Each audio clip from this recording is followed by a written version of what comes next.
Pada tanggal 1 Juli 1951, seorang wanita bernama Mary Hardy Reeser ditemukan meninggal secara misterius di apartemen tempat tinggalnya di Saint Petersburg, Amerika Serikat.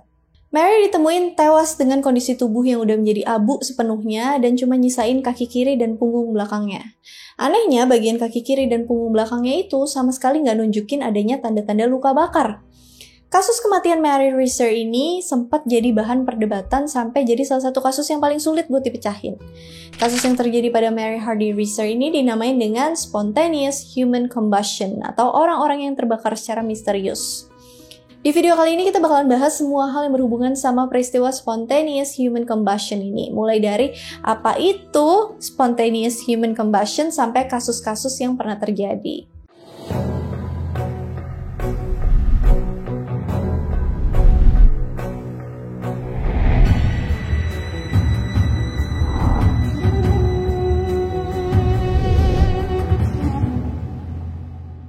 Bayangin seseorang ditemuin meninggoy di dalam rumahnya, yang tersisa cuma sepasang kaki yang masih utuh, sementara tubuh bagian atas berubah jadi abu.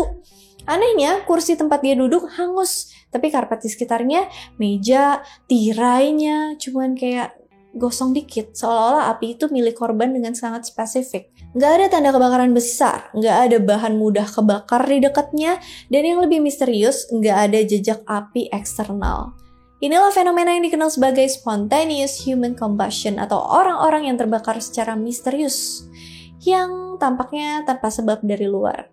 Fenomena ini tuh udah menghantui para ilmuwan, detektif, dan masyarakat sejak berabad-abad lalu. Spontaneous human combustion atau orang-orang yang terbakar secara misterius adalah fenomena misterius di mana tubuh manusia bisa terbakar secara tiba-tiba tanpa sumber dan penyebab yang jelas. Kasus-kasus spontaneous human combustion ini biasanya nunjukin tubuh korban terbakar hampir seluruhnya, sementara benda-benda di sekitarnya itu relatif nggak terdapat tanda bekas terbakar. Fenomena ini jadi bahan spekulasi dan perdebatan beberapa ahli selama berabad-abad.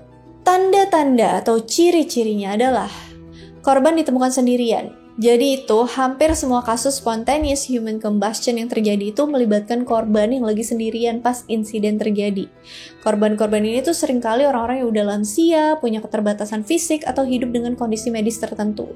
Keadaan-keadaan ini tuh memungkinkan api menyebar tanpa ada yang menyadari atau nyetopin. Seluruh badan hangus tapi tempat sekitar korban tidak. Tanda paling mencolok dalam kasus spontaneous human combustion adalah kontras ekstrim antara tubuh korban sama kondisi sekitar.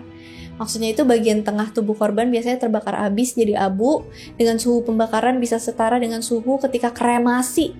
Sementara kaki, tangan, atau sebagian kepala itu seringkali nggak kebakar sama sekali. Dan yang aku bilang tadi anehnya ya, benda-benda di sekitar kayak kursi, meja, tirai cuma menghitam. Seolah apinya tuh bisa nargetin apa yang bakal dibakar. Yang kedua, bau aneh atau asap ringan. Beberapa saksi biasanya ngelaporin adanya bau amis atau bau daging terbakar dari ruangan tempat korban berada. Tapi bau ini tuh seringnya samar dan kurang jelas sampai nggak bisa dihubungkan langsung sama adanya kebakaran.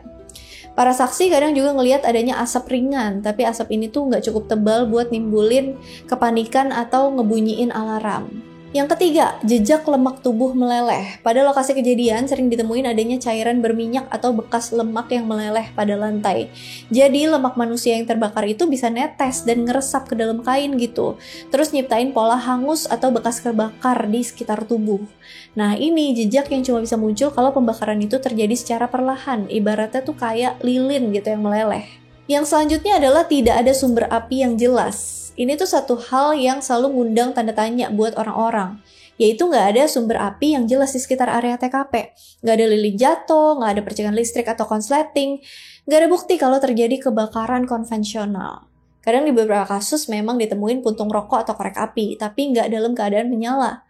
Inilah yang bikin kasus-kasus ini begitu membingungkan dan menyita perhatian banyak orang. Ciri selanjutnya adalah kondisi ruangan yang tertutup dan tenang. Seringkali fenomena spontaneous human combustion ini terjadi di ruangan yang tertutup rapat, jendela tertutup, pintu kekunci, pokoknya keadaan rumah tuh tertutup rapat. Nggak ada tanda-tanda pergulatan atau usaha dari si korban buat nyelamatin diri.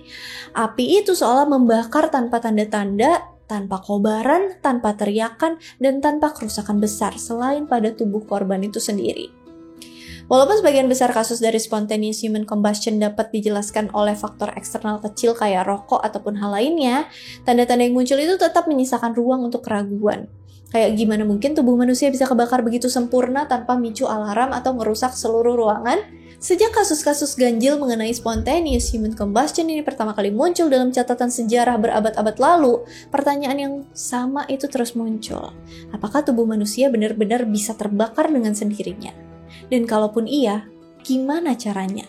Nah, berikut ini adalah teori-teori yang selama ini nyoba buat ngejelasin fenomena spontaneous human combustion ini, dari yang ilmiah sampai ke yang nyaris di luar nalar sampai paranormal.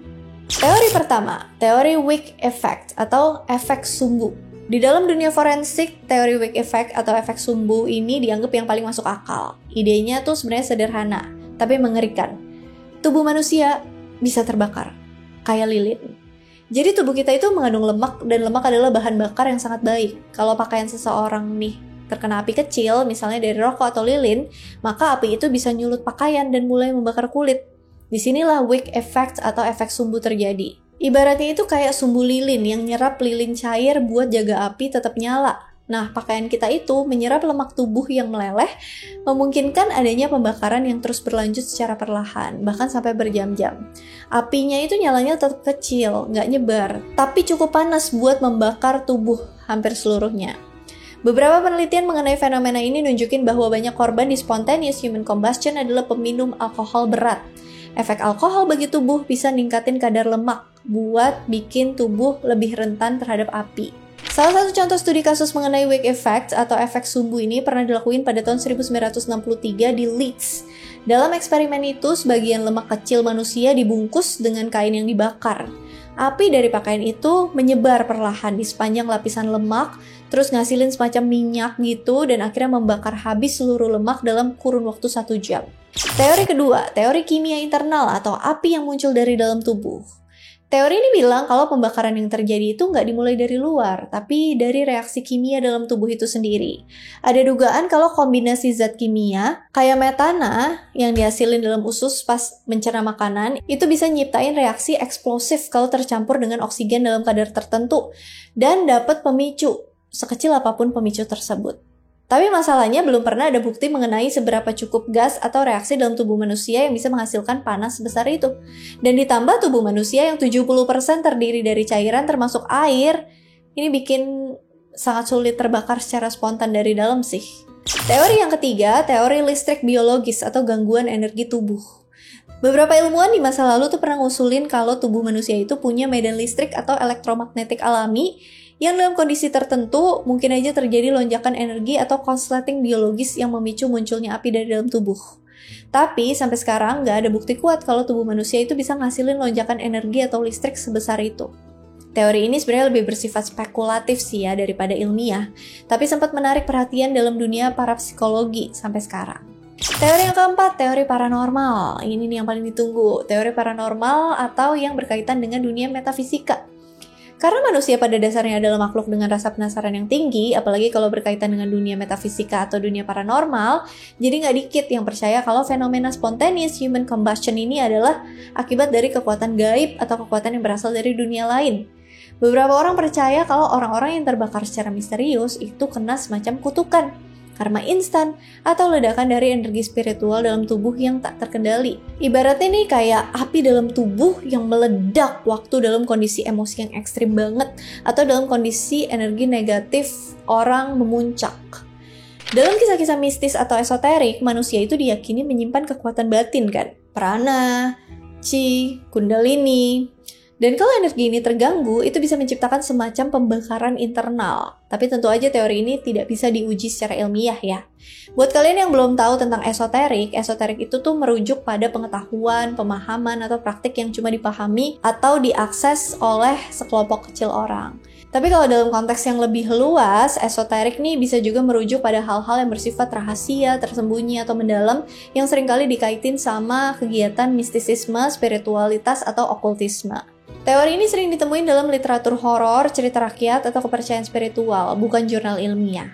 Nah, fenomena spontaneous human combustion ini juga pernah beberapa kali diangkat jadi film dan serial TV. Contohnya dalam film Fire Force, yang dikait-kaitin sama kekuatan supranatural.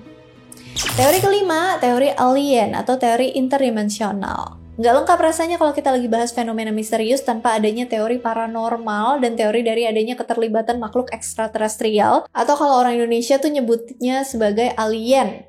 Nah, tadi kan kita udah ngebahas mengenai teori paranormal, sekarang kita bahas mengenai teori interdimensional.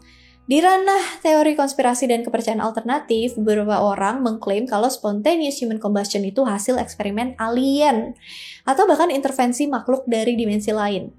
Tubuh manusia yang terbakar total tapi tidak menyentuh benda lain dianggap sebagai tanda akan adanya teknologi canggih di luar kemampuan manusia dan penduduk bumi. Kayak bisa ditebak ya, nggak ada bukti atau data kuat yang mendukung teori ini. Tapi buat mereka yang percaya bahwa kita tidak sendirian di alam semesta, spontaneous human combustion hanyalah salah satu tanda kecil bahwa ada sesuatu atau seseorang yang lagi mengamati kita. Teori keenam, teori psikogenik atau api dalam pikiran. Teori ini sebenarnya juga nggak banyak yang percaya, tapi pernah dikemukakan dalam konteks parapsikologi. Di dalam teori psikogenik ini dijelasin kalau dalam kondisi psikologis ekstrim, trauma, depresi mendalam, atau dalam kondisi ledakan emosi yang tinggi, itu bisa bikin seseorang secara nggak sadar nyiptain atau ngeluarin energi panas dari dalam dirinya sendiri. Fenomena ini kadang disamain dengan psikokinesis atau kemampuan menggerakkan atau memanipulasi benda dengan pikiran. Spontaneous human combustion dalam versi teori ini adalah bentuk autodestruksi lewat kekuatan mental. Sejauh ini belum ada data medis yang mendukung teori ini secara langsung sih, jadi ya bersifat spekulatif aja. Kasus-kasus spontaneous human combustion yang pernah terjadi. Mary Hardy Reeser. Pada tanggal 1 Juli tahun 1951, di kota kecil bernama Saint Petersburg, Florida, suasana terasa biasa aja.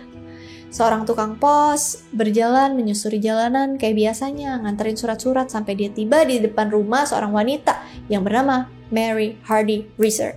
Mary Hardy Reeser adalah seorang wanita yang udah cukup tua ya, umurnya 67 tahun. Tukang pos ini ngetok pintu kediaman Mary, tapi nggak ada jawaban. Sampai beberapa saat kemudian, si pemilik rumah kontrakan Mary, seorang wanita tua bernama Pansy Carpenter, mendekat. Dia mutusin buat masuk ke dalam. Tapi begitu buka pintu, bau nyengat langsung kecium. Bau daging terbakar yang nyengat, aneh dan gak biasa. Dan yang paling mengejutkan itu suhu dalam ruangan rumah Mary itu sangat panas. Padahal hari itu cuacanya bisa dibilang adem. Saat Pansy melangkah lebih jauh ke dalam ruang tamu, yang dilihatnya bakal jadi salah satu penemuan paling misterius dalam sejarah forensik Amerika. Di ruangan itu cuma tersisa sisa-sisa bagian tubuh dari Mary Reeser. Tubuhnya udah berubah jadi segumpal abu halus. Cuman ada satu kaki kiri yang masih pakai sandal yang tersisa utuh di lantai. Tempat duduk tempat dia terakhir kali duduk, yaitu sebuah kursi berlengan, itu juga ikut terbakar habis.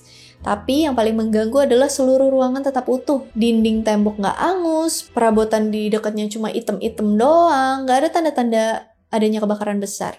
Suhu yang diperlukan buat membakar tubuh manusia jadi abu itu lebih dari 1100 derajat Celcius, yang dimana suhu itu tuh hampir setara dengan suhu dalam krematorium. Tapi anehnya, nggak ada tanda api di ruangan itu dan nggak ada benda lain yang kebakar separah tubuhnya Mary. Polisi pun segera dipanggil, FBI, para penyelidik forensik ikut turun tangan. Mereka meneliti kemungkinan adanya ledakan listrik, kelalaian, atau bahkan pembunuhan. Tapi mereka nggak nemuin penyebab yang pasti. Satu-satunya benda yang dicurigai jadi pemicu kejadian tersebut adalah rokok yang kemungkinan masih nyala pas Mary tertidur. Mary diketahui lagi ada dalam kondisi yang sedih, dia capek. Malam sebelumnya dia dikabarin mengenakan jubah tidur berbahan rayon dan mengonsumsi pil penenang. Para penyelidik menduga kalau rokok yang nyala nyulut pakaian Mary dan api perlahan nyala terus netesin lemak tubuh dan memicu wake effect atau efek sumbu yang tadi aku bilang. Tapi tetap aja ya, ada hal-hal yang nggak bisa dijelasin. Gimana api itu bisa begitu kayak terarah banget, terkoordinasi, bakar tubuh Mary hampir total, tanpa nyentuh tirai, karpet, atau meja kayu di sekitarnya.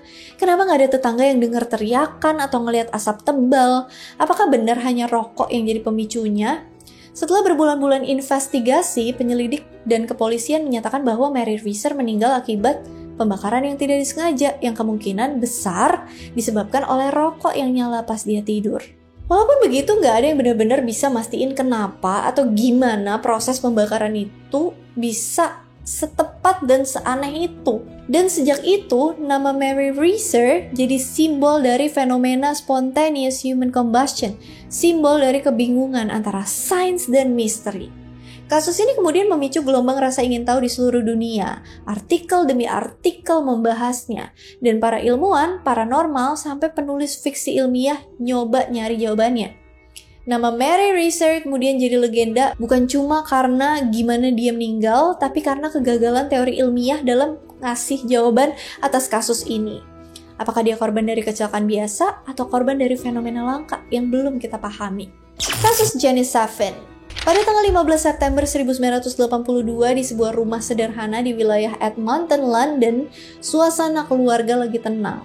Di dapur, seorang wanita bernama Janice Saffin yang berusia 61 tahun duduk santai di dekat jendela sambil ngobrol sama bapaknya, Jack Saffin. Jen ini seorang wanita dengan gangguan perkembangan mental sejak lahir. Dia nggak bisa berbicara banyak dan dia bergantung sama keluarganya. Pas itu nggak ada lilin nyala ya, nggak ada rokok, nggak ada sumber api apapun di sekitarnya. Tapi apa yang terjadi selanjutnya bakal ngubah hidup keluarga Saffin. Menurut kesaksian Jack, tiba-tiba tubuh Jenny dilalap api, gak ada suara, gak ada jeritan, gak ada penyebab yang jelas.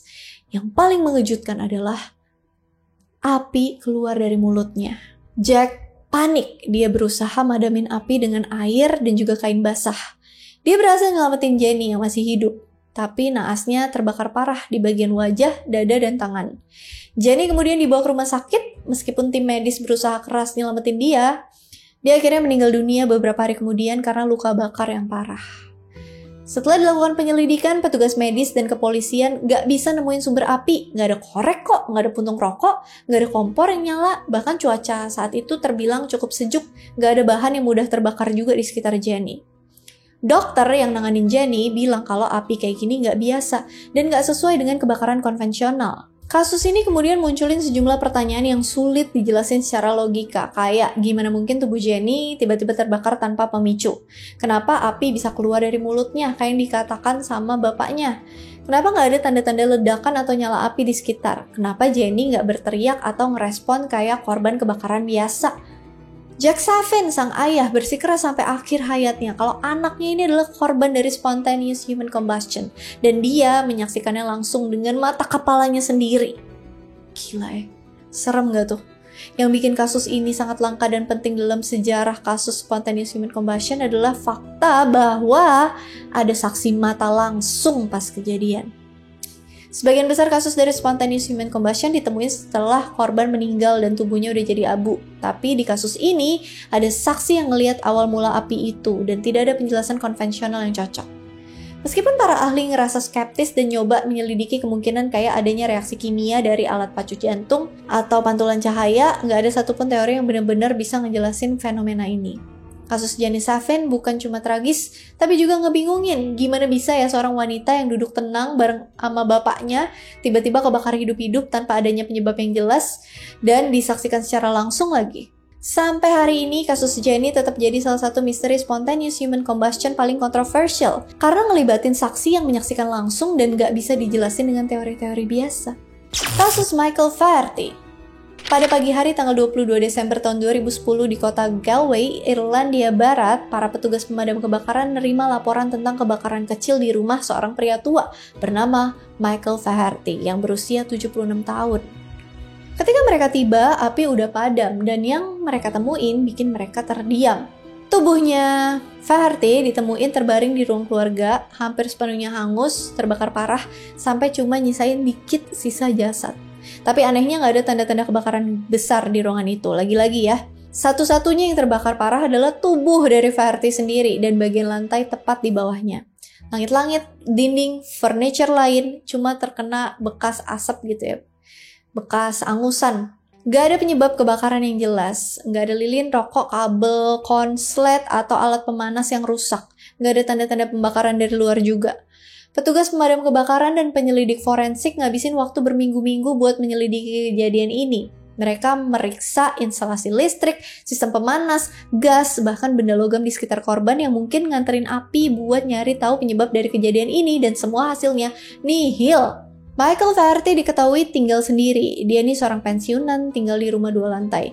Dia dikenal baik sama tetangganya dan nggak punya riwayat penggunaan obat atau gangguan mental. Setelah penyelidikan lengkap, Coroner Wilayah Galway, Dr. Kieran McLaughlin, menyampaikan pernyataan yang mengejutkan banyak pihak nih. Pernyataannya kira-kira kayak gini. Ini adalah kasus pertama dalam sejarah hukum Irlandia di mana spontaneous human combustion dinyatakan sebagai penyebab kematian resmi. Dia nyimpulin beberapa temuan kayak nggak ada penyebab eksternal yang bisa ngejelasin pembakaran, nggak ada bukti kejahatan, nggak ada peralatan pemanas yang rusak, cuma tubuh korban yang terbakar total. Pernyataan ini tercatat dalam laporan resmi kematian Michael Flaherty. Kasus Michael Flaherty ini jadi sangat penting dan jadi tonggak penting dalam sejarah spontaneous human combustion karena terjadi di era modern pas teknologi forensik udah canggih, diselidiki dengan prosedur lengkap oleh otoritas resmi, dan yang paling mengejutkan, spontaneous human combustion diakui secara hukum sebagai penyebab kematian. Meskipun banyak ilmuwan tetap skeptis dan berpendapat bahwa wick effect atau efek sumbu mungkin jadi penyebabnya, tapi tetap tidak ditemuin sumber pemantik api apapun di tempat kejadian yang bisa ngejelasin gimana wick effect atau efek sumbu ini bisa terjadi. Kasus kematian Michael Flaherty ini nyisain lebih banyak pertanyaan daripada jawaban. Di mana dunia yang udah modern, terhubung, dan penuh teknologi ini, seorang pria meninggal terbakar dari dalam, tanpa sebab yang jelas, tanpa suara, dan tanpa sisa api yang menyebar. Dan kali ini hukum pun mengakui kalau mungkin api itu bisa muncul dari tubuh manusia itu sendiri tanpa adanya faktor eksternal. Nah, itu tadi beberapa kasus tentang spontaneous human combustion yang cukup terkenal dan pernah terjadi di beberapa belahan dunia. Sebenarnya masih banyak banget sih kasus-kasus spontaneous human combustion yang belum aku bahas di video kali ini. So, kalau kalian tertarik dan mau tahu lebih banyak tentang spontaneous human combustion ini dan kasus-kasusnya, feel free banget ya buat komen di bawah. Siapa tahu aku bikinin videonya lagi. Balik lagi, spontaneous human combustion mungkin terdengar lebih kayak cerita horor atau fiksi ilmiah, tapi kasus-kasus nyatanya tuh udah banyak tercatat sepanjang sejarah. Meskipun penjelasan ilmiah bisa ngasih jawaban yang masuk akal, tapi nuansa misterius itu tetap ada dan bakal selalu menyelimuti setiap kasusnya. Seakan-akan tuh kayak tubuh manusia masih menyimpan potensi yang belum sepenuhnya kita pahami. Dan setiap kali seseorang penyelidik nemuin tubuh yang terbakar tanpa sebab yang jelas, dunia pun kembali bertanya, apakah ini benar-benar api yang datang dari dalam diri manusia? Oke, sekian dulu video kali ini. Seperti biasa, kalau ada yang mau di-request, ada yang mau dibahas, ada yang mau didiskusikan, ada yang mau dikoreksi, ada yang mau ditambahin, komen aja di kolom komentar. And as always, thank you so much for watching. I hope you guys like it and I'll see you again on my next video. Bye! Pada 1 Juli 1951, seorang wanita bernama Mary Hardy. Jadi itu hampir semua kasus spontaneous human combustion yang terjadi itu melibatkan korban lagi. Itu bisa nyiptain reaksi. Dan kalau energi ini terganggu, itu bisa dindik